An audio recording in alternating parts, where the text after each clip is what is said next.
Hey everyone, Cinza here, and welcome to another Shadowlands beta video. Now in this video I wanted to go over all the different spec-specific rogue legendaries. So I went over the general ones for rogue, but they didn't have all of the actual spec ones in when I did that. So now that they're all in, I'm going to start with Assassination. Now this particular one that I'm doing right now, let me just go ahead and go over it. It's, oh sorry, it's yeah, there we go. Envenom will increase the critical strike chance of your poisons by 30%, and their critical strikes generate 2 energy. So this one's kind of hard to actually test because you don't get a buff that really shows that. You just kind of would have to see. So I use Envenom, and I am getting some decent energy, but it's there's no buff or debuff on the target that really says that. So I don't really know if it's working, but that can definitely be a good, legendary to use for, poisons because it'll give you, your poisons will have a higher chance to crit and then you'll be getting more energy back on top of that. So you would definitely would be decent for, when you have a good, a high amount of crit. So this other one the remaining cooldown of Vendetta will be reduced by 1 second for every 65 energy you spend. I'll go ahead and just go ahead and use that, and so I'm using energy. You may not be able to see it very well, but yeah, whenever I use energy, at least the cooldown goes down by a second. You can tell because the timer starts ticking faster. So overall, that's it lets you get Vendetta back quicker. So, and again, it's for 65 energy, so that's why it's not like every time you use something, but yeah, for every 65 energy, it'll be lower cooldown. So it's a pretty nice one to use if you want more vendettas. I'll go ahead and take this one off. And now the third one, your poisons and bleeds will deal 30% damage, increased damage to targets below 30%. So I can't really show that here, but that's a good extra in execute range, some more damage. And then the final assassination one is pretty cool, especially for if you want a bleed build. It causes Mutilate to deal an additional 20% bleed damage over 3 seconds, so it puts another bleed basically. It makes Mutilate put a bleed on the target. And also Envenom damage is increased by 5% for each bleed you have on the target. So if you were to have like Insanguinate, well, Insanguinate doesn't put a bleed on, but it causes your bleeds to go faster. But if you have internal bleeding, it'll cause Kidney Shot, to put a bleed on. And if you do Crimson Tempest, that's a bleed. So let's go ahead and do. You can see the bleed too that I have on there for every 3 seconds. Every time I use Mutilate, it puts that bleed on there. And then you put Rupture on, and then I could do Crimson Tempest. And yeah, it's pretty strong. And then Envenom will do more damage based on the amount of bleeds on there. So it's a pretty interesting way to play, I think, and it kind of makes it gives you some more like skill-based play, I guess I would say. So let's go ahead and move on to the Outlaw next.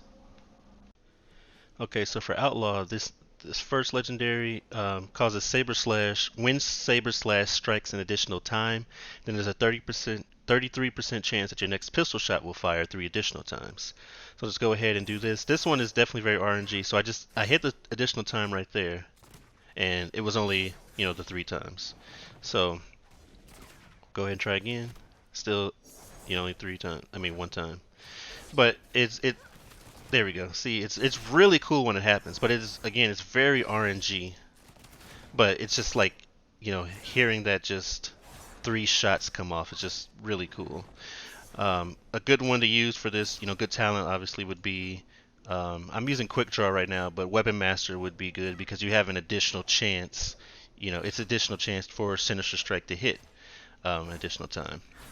And it's very important because again, it's based on like it's a chance after you hit the strike. It's not guaranteed. So you have to get the additional strike, and then there's only a 1 in 3 chance that it'll actually fire 3 times. But overall, as you saw, I mean it's RNG. So if you want more RNG in your Outlaw, then yeah. But it can happen quite frequently.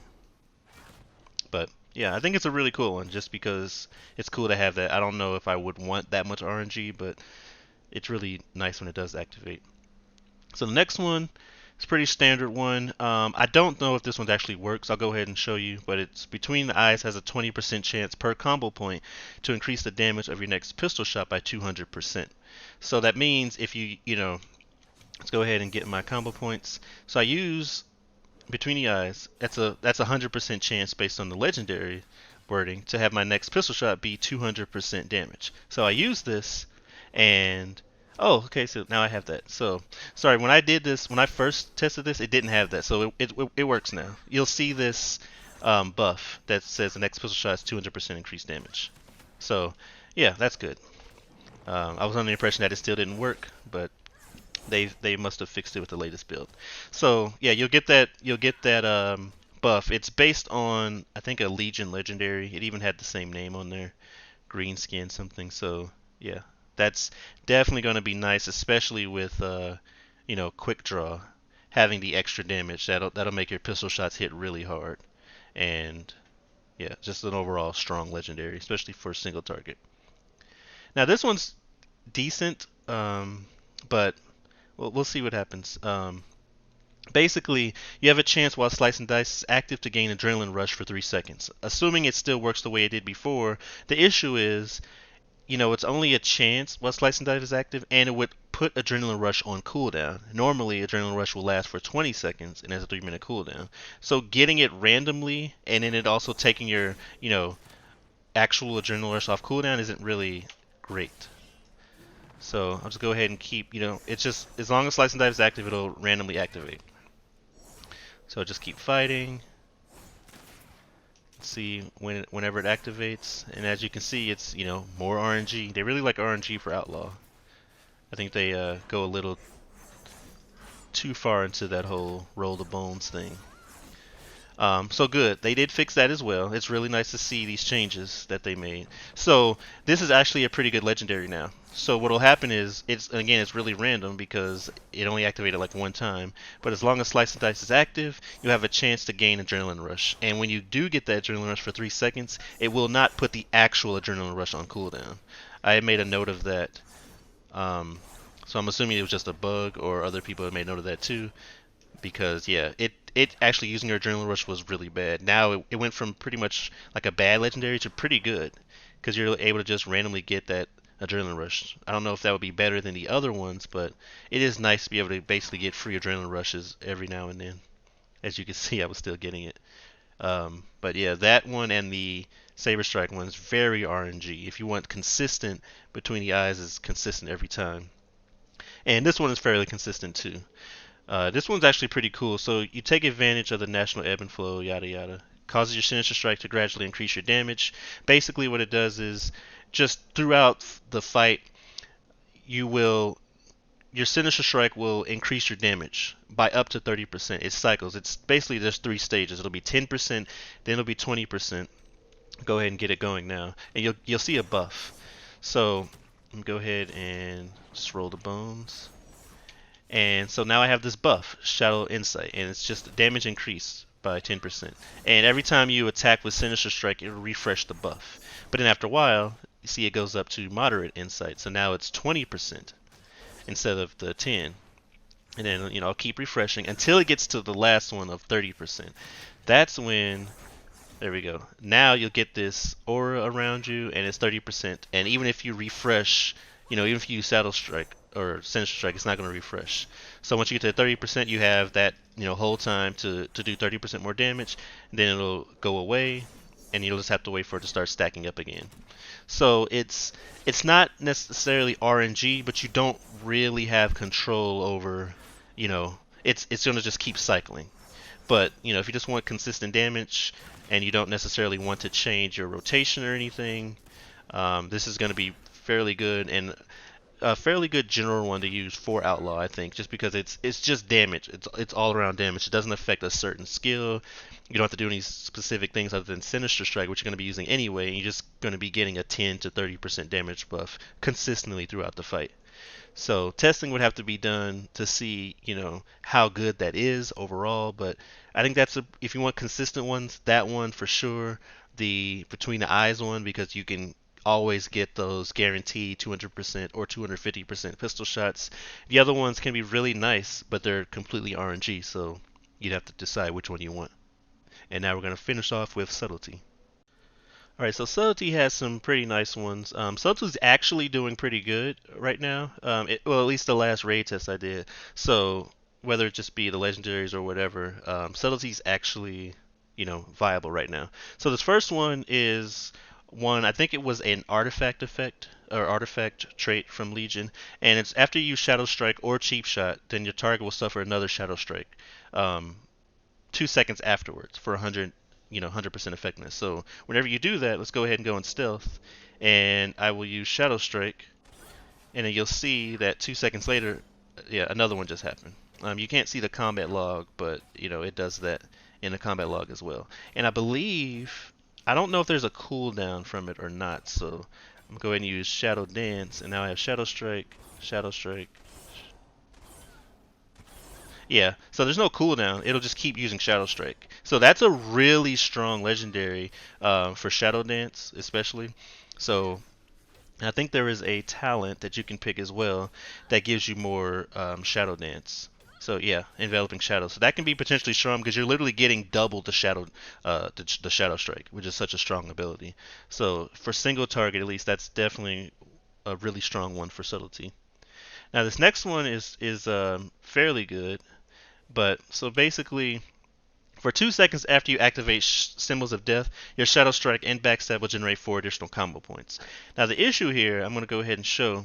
So I'm going to go ahead and use Symbols of Death, and now I use Shadow Strike, and then I can do that again. But it's for 2 seconds. Like there's not enough time, to use Symbols of Death. There's not enough time to use Symbols of Death, use your Shadow Strike or Backstab, use your finisher, and then go into Symbols of Death, or I mean a Shadow Strike or Backstab again.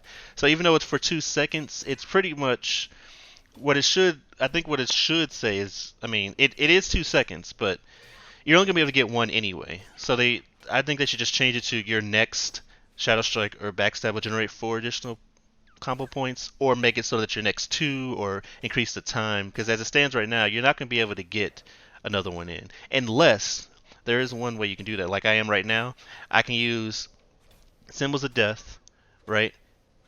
Use my Rupture and then use it again, and so now I have things. So like that might be the way it's intended. Fill up your combo points first, then use Symbols of Death to use your combo finisher, and then your next basically combo builder will automatically give you your combo points. So that might be the intention. I don't know, but either way, it's fairly good, but I wouldn't say it's as good as the Shadow Strike one. That one's just really nice. Now the third one is Eviscerate, Rupture, and Shadow Vault will increase the damage of your next use of that finishing move by 20%. Again, when I first tested this, this one worked except for Shadow Vault. So I'm going to go ahead and test that real quick. So what it means is each of those finishing moves will increase the next use of that finishing move. So Eviscerate will increase the damage of your next Eviscerate by 20%. If you use Rupture, the damage of your next Rupture will be increased. So it's not just one of them, it's going to be that specific one. So let's go ahead and get Shadow Vault going, and it does work now. So it's really nice to see all these changes. I think with this latest build, most of the stuff that was broken probably works now. So you'll get this finality buff that says Shadow Vault will deal 20% increased damage.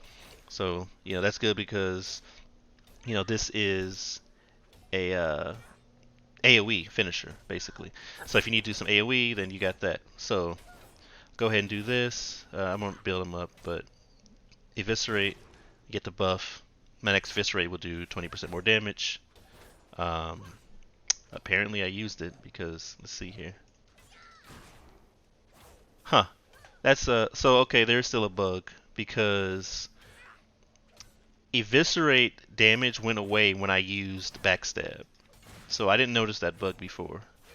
But anyway, and then Rupture goes, and then yeah. So they fixed the Shadow Vault bug, but then introduced an Eviscerate bug.